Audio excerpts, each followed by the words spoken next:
All right. So we're going to pick up right where we left off. We're going to pick up right where we left off, which was Job 20, I believe. Job 20.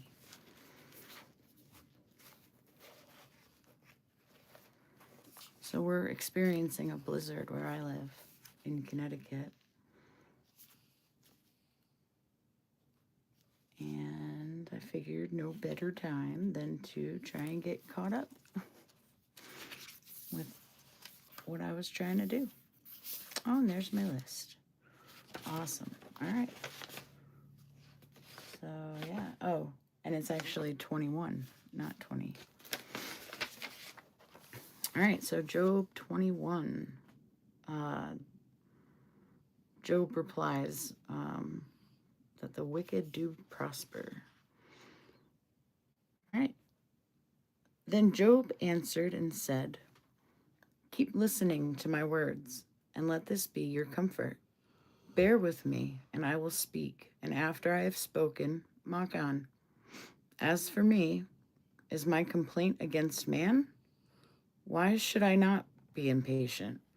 Look at me and be appalled, and lay your hand over your mouth. When I remember, I am dismayed, and shuddering seizes my flesh. Why do the wicked live, reach old age, and grow mighty in power? Their offspring are established in their presence, and their descendants before their eyes. Their houses are safe from fear, and no rod of God is upon them. Their bull breeds without fail, their cow calves and does not miscarry. They send out their little boys like a flock, and their children dance. They sing to the tambourine and the lyre, and rejoice to the sound of the pipe. They spend their days in prosperity, and in peace they go down to Sheol. They say to God, "Depart from us. We do not desire the knowledge of your ways. What is the Almighty, that we should serve him? And what profit do we get if we pray to him? Behold, is not there prosperity in their hand? The counsel of the wicked is far from me. How often is it that the lamp of the wicked is put out, that their calamity comes upon them, that God distributes pains in his anger, that they are like straw before the wind, and like chaff that the storm carries away? You say, God stores up their iniquity for their children. Let him pay it out to them, that they may know it. Let their own eyes see their destruction, and let them drink of the wrath of the Almighty. For what do they care for their house after them, when the number of their months is cut off? Will any teach God knowledge, seeing that he judges those who are on high? One dies in his full vigor, being wholly at ease and secure, his pails full of milk, and the marrow of his bones moist. Another dies in bitterness of soul, never having tasted of prosperity. They lie down alike in the dust, and the worms cover them. Behold, I know your thoughts and your schemes to wrong me. For you say, where is the house of the prince? Where is the tent in which the wicked lived? Have you not asked those who travel the roads? And do you not accept their testimony, that the evil man is spared in the day of the calamity, that he is rescued in the day of wrath? Who declares his way to his face, and who repays him for what he has done? When he is carried to the grave, watch is kept over his tomb. The clods of the valley are sweet to him. All mankind follows after him, and those who go before him are innumerable. How then will you comfort me with empty nothings? There is nothing left of your answers but falsehood. Chapter 22. Then Eliphaz the Temanite answered and said, Can a man be profitable to God? Surely he who is wise is profitable to himself. Is it any pleasure to the Almighty if you are in the right? Or is it gain to him if you make your ways blameless? Is it for your fear of him that he reproves you and enters into judgment with you? Is not your evil abundant? There is no end to your iniquities, for you have exacted pledges of your brothers for nothing, and stripped the naked of their clothing. You have given no water to the weary to drink, and you have withheld bread from the hungry. The man with power possessed the land, and the favored man lived in it. You have sent widows away empty, and the arms of the fatherless were crushed. Therefore, snares are all around you, and sudden terror overwhelms you, or darkness so that you cannot see, and a flood of water covers you. Is not God high in the heavens? See the highest stars, how lofty they are? But you say, what does God know? Can he judge through the deep darkness? Thick clouds veil him so that he does not see, and he walks on the vault of heaven. Will you keep to the old way that wicked men have trod? That they were snatched away before their time, their foundation was washed away. They said to God, depart from us. And what can the Almighty do to us?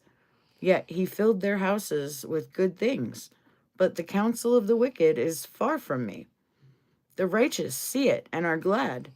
The innocent one mocks at them, saying, surely our adversaries are cut off, and what they left the fire has consumed.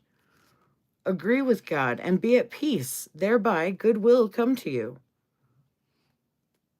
Receive instruction from his mouth and lay up his words in your heart.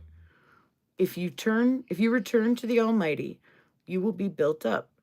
If you remove injustice far from your tents, if you lay gold in the dust, and gold of Ophir among the stones of the torrent bed, then the Almighty will be your gold and your precious silver. For then you will delight yourself in the Almighty and lift up your face to God. You will make your prayer to him, and he will hear you, and you will pay your vows. You will decide on a matter, and it will be established for you, and light will shine on your ways. For when they are humbled, you say, it is because of pride. But he saves the lowly. He delivers even the one who is not innocent, who will be delivered through the cleanness through the cleanness of your hands. Sorry. Oh, hi everybody. Okay, so let's see, that's the end of 22. All right, chapter 23. Then Job answered and said, today also my complaint is bitter. My hand is heavy on account of my groaning. Oh, that I knew where I might find him, that I might come even to his seat. I would lay my case before him and fill my mouth with arguments. I would know what he would answer me and understand what he would say to me. Would he contend with me in the greatness of his power? No, he would pay attention to me. There an upright man could argue with him, and I would be acquitted forever by my judge. Behold, I go forward, but he is not there, and backward, but I do not perceive him. On the left hand, when he is working, I do not behold him. He turns to the right hand, but I do not see him. But he knows the way that I take. When he has tried me, I shall come out as gold. My foot has held fast to his steps. I have kept his way and have not turned aside. I have not departed from the commandment of his lips. I have reassured the words of his mouth more than my portion of food. But he is unchangeable, and who can turn him back? What he desires, that he does, for he will complete what he appoints for me, and many such things are in his mind.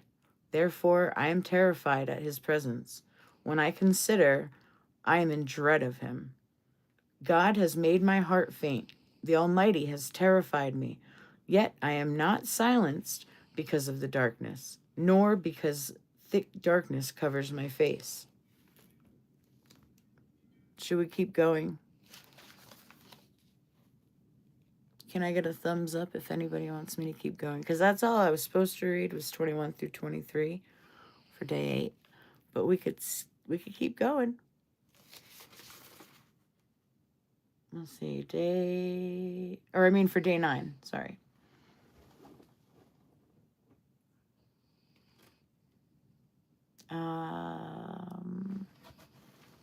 So we could read 10, which would be 24 through 28.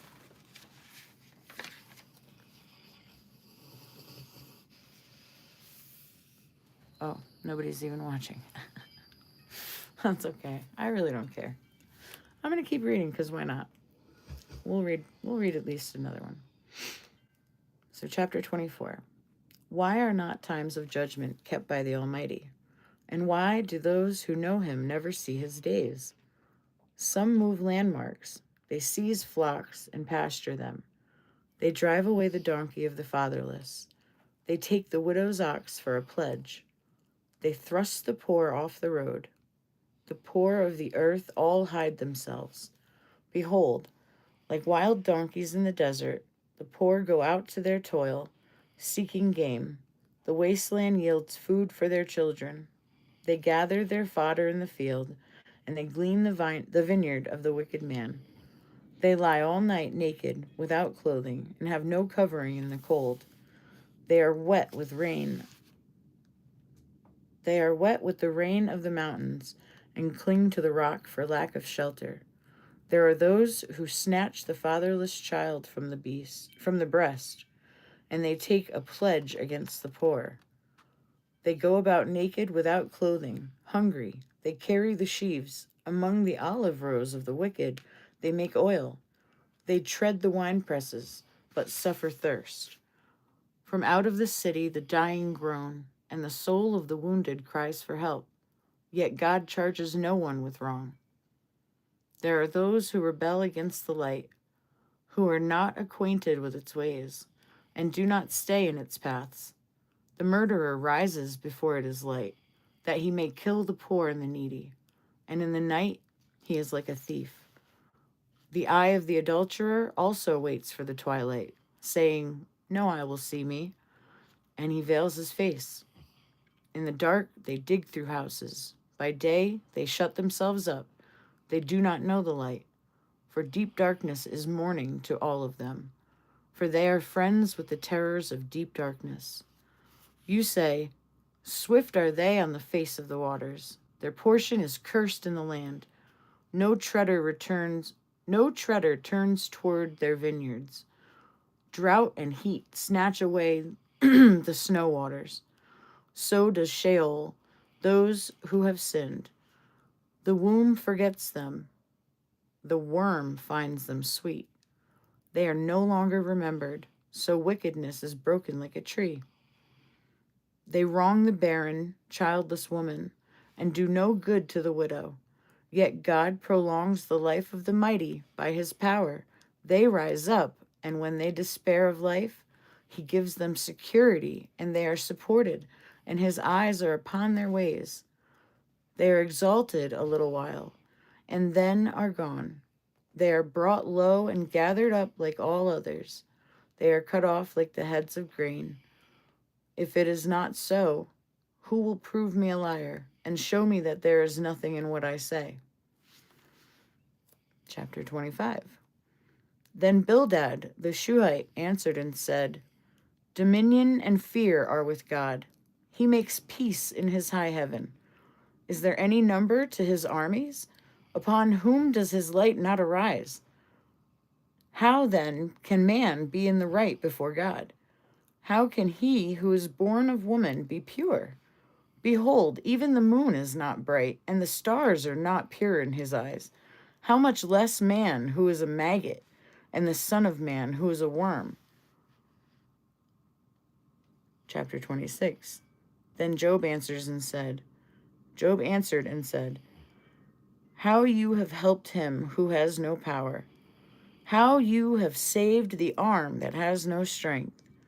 How you have counseled him who has no wisdom and plentifully declared sound knowledge.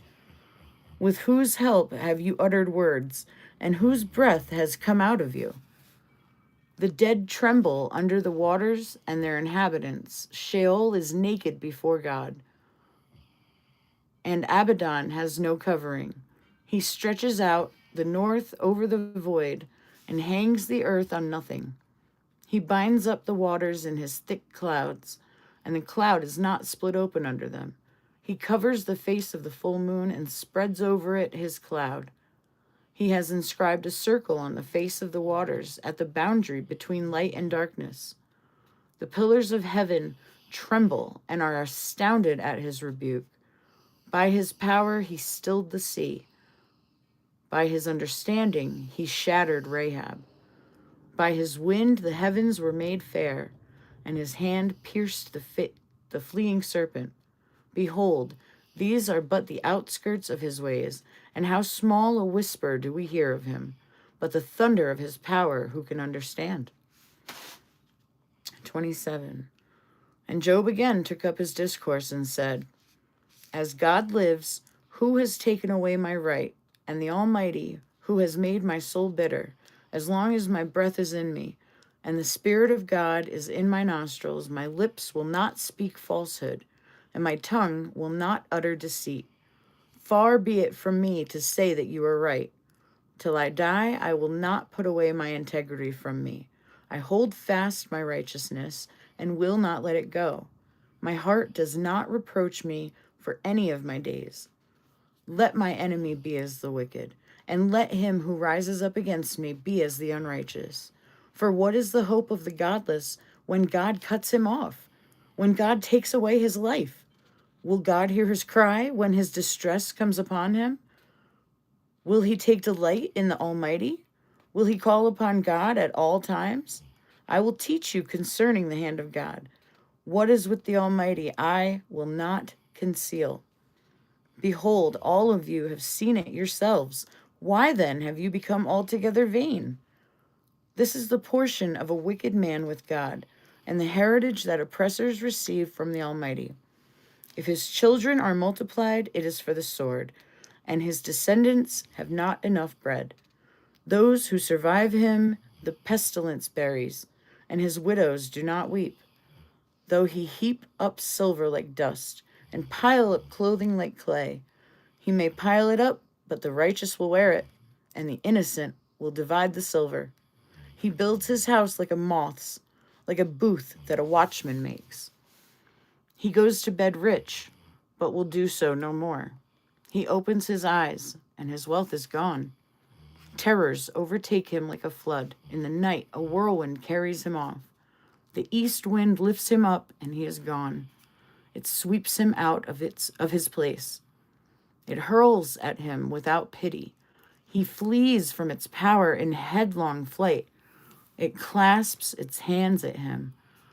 Claps its hands at him and hisses at him from its place. Chapter 28.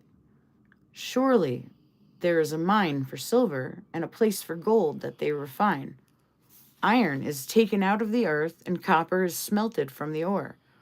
Man puts an end to darkness and searches out to the farthest limit the ore in gloom and deep darkness.